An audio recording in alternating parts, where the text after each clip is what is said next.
Hi guys, இன்னைக்கு என்ன பார்க்க போகிறோம்னா கிராஃபிக் டிசைன் டியூட்டோரியல் வீடியோஸ் பார்க்க போகிறோம். ஓகேவா, என்னோட நேம்லேருந்து ஸ்டார்ட் பண்ணுறேன். என்னோட நேம் ஜெய் ஸ்ரீராம். என்னோட எக்ஸ்பீரியன்ஸ் வந்துட்டு 3 இயர்ஸ் அமேசானில் ஒர்க் பண்ணியிருக்கேன். அதுக்கப்புறம் நம்ம இங்கே இன்ஸ்டியூட் வந்துட்டு டியூட்டராக ஒர்க் பண்ணிகிட்ருக்கேன். கிராஃபிக் டிசைன் கம் வீடியோ எடிட்டராக இருக்கேன். ஓகேவா, இதில் நீங்கள் பார்த்தீங்கன்னா இன்றைக்கி வந்து டே 1. நம்ம டியூட்டோரியல் வீடியோஸ் வந்து இன்றைக்கி டே 1. ஓகே, இன்றைக்கி இதில் டியூட்டோரியல் வீடியோஸில் எவ்வளோ நீங்கள் லேர்ன் பண்ண முடியுமோ லேர்ன் பண்ணிக்கோங்க. அதையும் தாண்டி உங்களுக்கு ஒரு சில டவுட்ஸ் இருக்குது, இண்டிவிஜுவல் மென்டார்ஷிப் உங்களுக்கு வேணுன்ற மாதிரி திங்க் பண்ணிங்கன்னா நமக்கு வந்துட்டு ஆன்லைன் கிளாஸஸும் இருக்குது, ஆஃப்லைன் கிளாஸும் இருக்குது. ஆன்லைனில் வந்துட்டு தமிழ் அண்ட் இங்கிலீஷ் இருக்குது, நீங்கள் வந்து ஆன்லைனில் லேர்ன் பண்ணிக்கலாம். ஆஃப்லைன் கிளாஸ்க்கு வந்து நீங்கள் பெங்களூர் வந்து லேர்ன் பண்ணிக்கலாம். ஓகேங்களா, இப்போ நம்ம வந்து கிராஃபிக் டிசைன் எதுக்கு யூஸ் பண்ணுறோம் அப்படின்ற மாதிரி இது பண்ணி ஸ்டார்ட் பண்ணலாம். ஓகேவா, எதுக்கு யூஸ் பண்ணுறோன்னா பொதுவாக நீங்கள் நிறைய டிசைன்ஸ் பார்த்துருப்பீங்க, போஸ்டர், ப்ரௌச்சர், அந்த மாதிரி மல்டிபிள் டிசைன்ஸ் இருப்பாங்க. உங்கள் ஃப்ரெண்ட்ஸ் கொலீக்ஸும் நிறைய டிசைனர்ஸாக இருப்பாங்க. ஓகேங்களா, இப்போ இனிஷியலாக யார் வந்து கிராஃபிக் டிசைனர் கெரியர் ஸ்டார்ட் பண்ணுற மாதிரி இருந்தாலும் என்ன திங்க் பண்ணுவாங்கன்னா, இது வந்து காம்ப்ளிகேட்டடாக இருக்குமா, இந்த ப்ராசஸ் வந்து காம்ப்ளிகேட்டடாக இருக்குமா, என்னால் இந்த டிசைன் பண்ண முடியுமா, ஸ்டார்ட் பண்ண முடியுமான்ற மாதிரி தாட்ஸ் அவங்களுக்கு இருக்கும். ஓகேவா, யாராக இருந்தாலும் இருக்கும். கிராஃபிக் டிசைன் வந்து உங்களுக்கு பார்த்தீங்கன்னா fully creative process. It's not a theoretical process. ஃபுல்லாக வந்து க்ரியேட்டிவ் ப்ராசஸ் தான் உங்களுக்கு போயிட்டுருக்கும். இது வந்து ஆன் ப்ராக்டிஸ். இப்போ நான் ஒன்று சொல்லிக் கொடுக்குறேன்னா நீங்கள் டே டு டே ப்ராக்டிஸ் பண்ணிக்கிட்டே வந்தீங்கன்னா உங்களுக்கு வந்து நீங்கள் நல்லா லேர்ன் பண்ணிக்கலாம் கிராஃபிக் டிசைன். கிராஃபிக் டிசைன் இப்போ வீடியோ எடிட்டிங் மற்ற இதை இந்த க்ரியேட்டிவ் ஃபீல் பண்ணுறீங்கன்னா எல்லாத்துக்குமே பேஸ் வந்து கிராஃபிக் டிசைன் தான். கிராஃபிக் டிசைன் ரியல் டைமில் உங்களுக்கு எப்படி யூஸ் ஆகுதுன்னா, இப்போ நீங்கள் ஒரு பிராண்ட் வச்சுருக்கீங்க, இல்லைனா ஒரு பிராண்டில் நீங்கள் ஒர்க் பண்ணுறீங்க. ஃபார் எக்ஸாம்பிள் நீங்கள் ஒரு பிராண்ட் வச்சுருக்கீங்கன்னா அந்த பிராண்டுக்கு பேக் போன் என்ன? பேக் போன் வந்து லோகோ. ஓகே, அந்த பிராண்ட் பேக் போன் லோகோன்றப்ப அந்த லோகோ டிசைன் வந்து நம்ம ஆஸ் அ கிராஃபிக் டிசைனர் நம்ம தான் க்ரியேட் பண்ணுறோம். அதை அந்த பிராண்டுக்கு லோகோ க்ரியேட் பண்ணிவிட்டு அந்த லோகோவில் என்னென்ன கலர்ஸ் வருதோ அந்த கலரில் தான் வச்சு நம்ம அந்த இப்போ நீங்கள் ஒரு கெஃபேக்கு பண்ணுறீங்க, இப்போ ஸ்டார்பக்ஸ் இருக்குன்னா ஸ்டார்பக்ஸ் லோகோ பேஸ் பண்ணி தான் உங்களுக்கு அந்த ஃபுல் ஆம்பியன்ஸ் வந்துட்டு உங்களுக்கு இருக்கும். ஓகேவா, ஸ்டார்பக்ஸ் லோகோ கலர்ஸ் பேஸ் பண்ணி தான் உங்களுக்கு ஃபுல் ஆம்பியன்ஸுமே செட் பண்ணியிருப்பாங்க. அது போக இருக்கிற டேங்லர், ஸ்டாண்டி எல்லாமே நம்ம ஆஸ் அ கிராஃபிக் டிசைனர் தான் டிசைன் பண்ணுவோம். இதில் நீங்கள் வந்து கிராஃபிக் டிசைனில் வந்துட்டு உங்களுக்கு கோடிங் நாலேஜ் வேணாம், வேறு இந்த கோடிங் HTML, CSS, ஜாவா அந்த மாதிரி நாலேஜ்லாம் நமக்கு தேவைப்படாது. ஓகேவா, கிராஃபிக் டிசைனில் வந்துட்டு நம்ம என்னென்ன சாஃப்ட்வேர்ஸ் யூஸ் பண்ணுறோன்னா Adobe Illustrator and Photoshop software வந்து யூஸ் பண்ணுவோம். அடோப் இல்லுஸ்ட்ரேட்டர் எதுக்குன்னா vector to create a vector. இப்போ வெக்டார் க்ரியேட் பண்ண போகிறோன்னா வெக்டார்னா என்ன, வெக்டார் இப்போ வெக்டாருக்கும் இமேஜுக்கும் டிஃப்ரென்ஸ் என்னென்னு பார்த்தீங்கன்னா, இமேஜ் இருக்குன்னா எவ்வளோ தான் ஒரு ஹை குவாலிட்டி இமேஜ், ஒரு 8K இமேஜே எடுத்துட்டிங்கன்னா நீங்கள் ஜூம் பண்ணிங்கன்னா அப்படி எக்ஸ்பேண்ட் பண்ணி பார்த்தீங்கன்னா அது வந்து பிக்சலேட் ஆகும். பிக்சலேட்னா ஒரு எந்த இமேஜ் எடுத்துக்கிட்டிங்கனாலும் மல்டிபிள் கலர்ஃபுல் டாட்ஸ் அதில் தான் க்ரியேட் ஆகப்பட்டிருக்கும். சரியா, அதனால் அந்த பிக்சலேட்டட் இது வந்துட்டு ப்ராப்பர்ட்டி வந்து நீங்கள் ஒரு இமேஜில் பார்க்க முடியும்.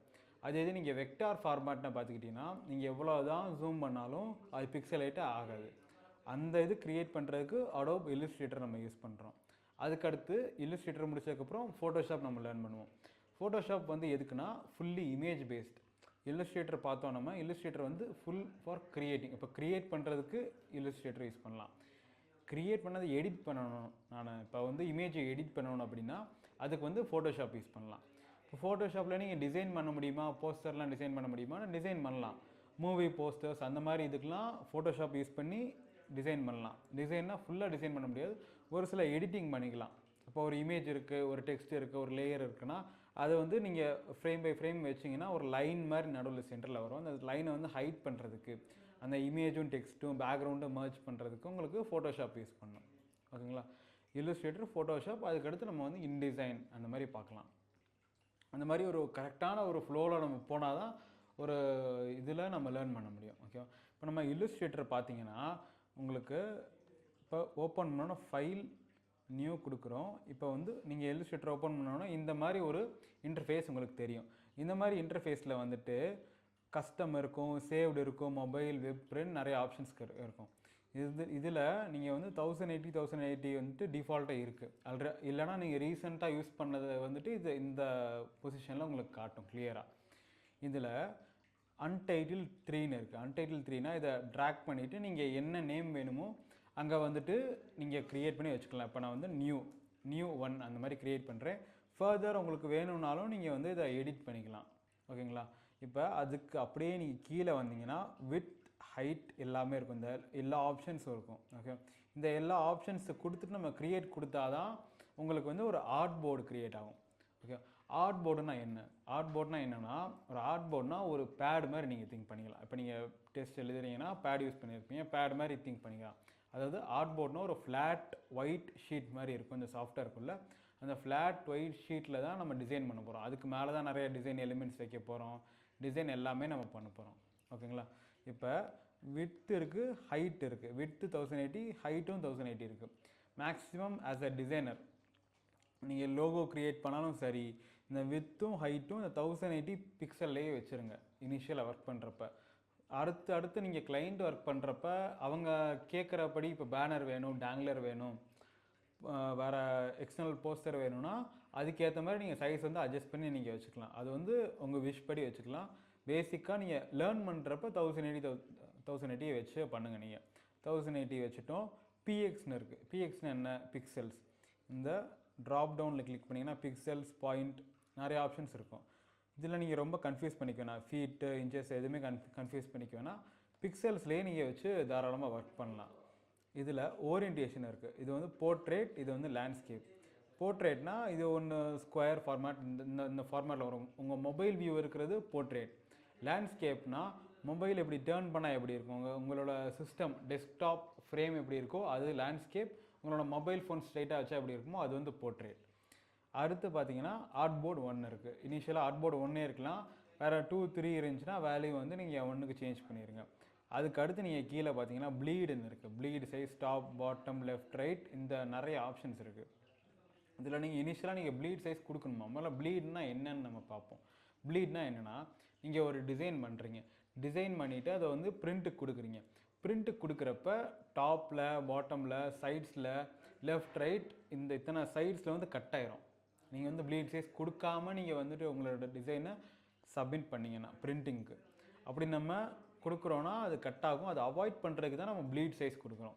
ப்ளீடு வந்து உங்களுக்கு எப்படி ஒர்க் ஆகும் அப்படின்ற மாதிரி நம்ம பார்ப்போம். ப்ளீடு எப்படி ஒர்க் ஆகும்னா, மெயினாக ஆர்ட் போர்ட் சைஸ் போர்ட்ரேட்டில் கொடுக்குறோம், அதுக்கு வெளியே ஒரு அவுட்லைன் வரும் ரெட் கலரில், அதுதான் ப்ளீட் சைஸ். அதாவது ஆர்ட் போர்டுக்கு வெளியே ஒரு ரெட் கலர் அவுட்லைன் வரும், அந்த ரெட் கலர் அவுட்லைனுக்கும் ஆர்ட் போர்டுக்கும் நடுவில் எவ்வளோ கேப் இருக்கோ அதுதான் ப்ளீட் சைஸ்.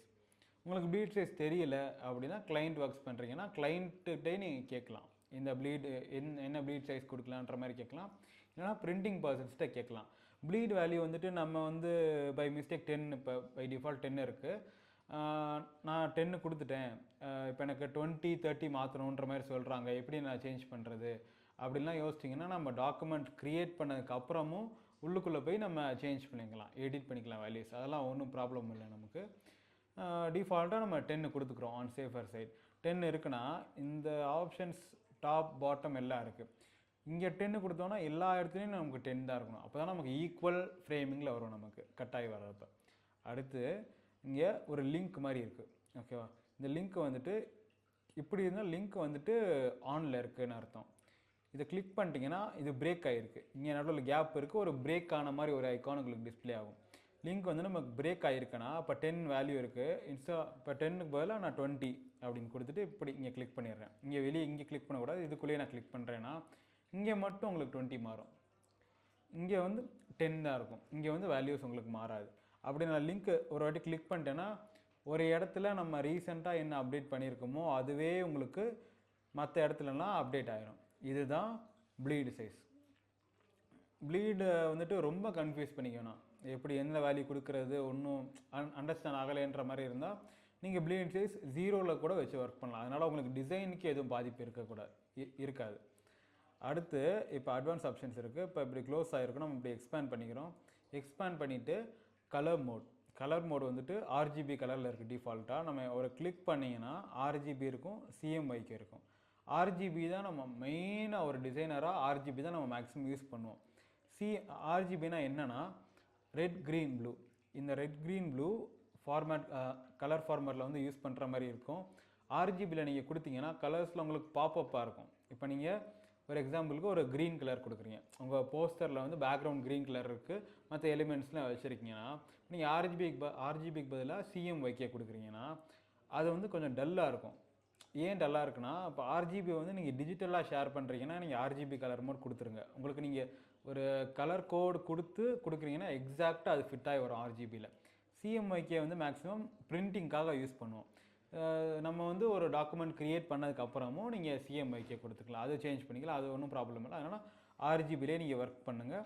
அதுக்கப்புறம் ராஸ்டர் எஃபெக்ட்ஸ் 300 PPIன்னு இருக்குது. 300 இப்போ கிளிக் பண்ணிங்கன்னா நம்ம சிஸ்டம் வந்துட்டு ஒரு சில நேரம் low end specs system use பண்ணுறோன்னா அது சேஞ்ச் ஆகிருக்கும். என்ன சேஞ்ச் ஆகிருக்குன்னா ஸ்க்ரீன், மீடியம் அந்த மாதிரி நிறைய இது சேஞ்ச் ஆகிருக்கும். சேஞ்ச் ஆகிருந்துச்சுன்னா நீங்கள் யோசிக்காமல் இப்படி கிளிக் பண்ணி இப்படி ஹை மட்டும் கொடுத்துருங்க. ஹை கொடுத்துட்டிங்கன்னா இதில் எதுக்கு நம்ம ஹை கொடுக்குறோன்னா 300 PPIன்னு போட்டிருக்காங்க. ஓகே, பிபிஐனா என்னது? Pixel per inch. இப்போ நீங்கள் ஒரு பழைய ஸ்டைல் டிவிலாம் எடுத்துட்டிங்கன்னா பக்கத்தில் போய் பார்த்தீங்கன்னா மல்டிபிள் டாட்ஸாக இருக்கும், டாட்டாக இருக்கும். அதில் ரொம்ப மைன்யூட்டாக இருக்கிற டாட் வந்துட்டு ஒரு சர்க்கிள் ஃபார்மர்லேயே ஒரு பாக்ஸ் ஃபார்மர்லேயே இருக்கும். அது வந்து ஒரு ஸ்மால் இன்ச்சுன்ற மாதிரி நம்ம ஃபிட் பண்ணிக்க யோசிக்கலாம். அதுக்குள்ளே எத்தனை மல்டிபிள் பிக்சல்ஸ் இருக்குது அதுதான் 300. ஓகே, அதனால் நம்ம இதையும் நீங்கள் ரொம்ப போட்டு கன்ஃபியூஸ் பண்ணிக்கணும். இது வந்து ராஸ்டர் எஃபெக்ட்ஸ் வந்து ஹைன்னு இருந்தால் நமக்கு இமேஜ் குவாலிட்டியோ சரி, வெக்டார் குவாலிட்டியோ சரி ஹையாக இருக்கும், நமக்கு ஒரிஜினாலிட்டியாக பார்க்கலாம். அதுதான். அதுக்கடுத்து ப்ரிவ்யூ மோட் டிஃபால்ட்டாக இருக்குது, டிஃபால்ட்லேயே விட்டுருலாம். ரொம்ப நம்ம போட்டு அதை இது பண்ணிக்க வேணாம். க்ரியேட்னு கொடுத்துருக்கீங்கன்னா உங்களுக்கு பிளெயின் ஒயிட் ஆர்ட்போர்ட் க்ரியேட் ஆகிரும். பார்த்தீங்கன்னா ஒரு பிளெயின் ஒயிட் ஆர்ட்போர்டு வந்துட்டு உங்களுக்கு க்ரியேட் ஆயிடுச்சு. ஓகேங்களா?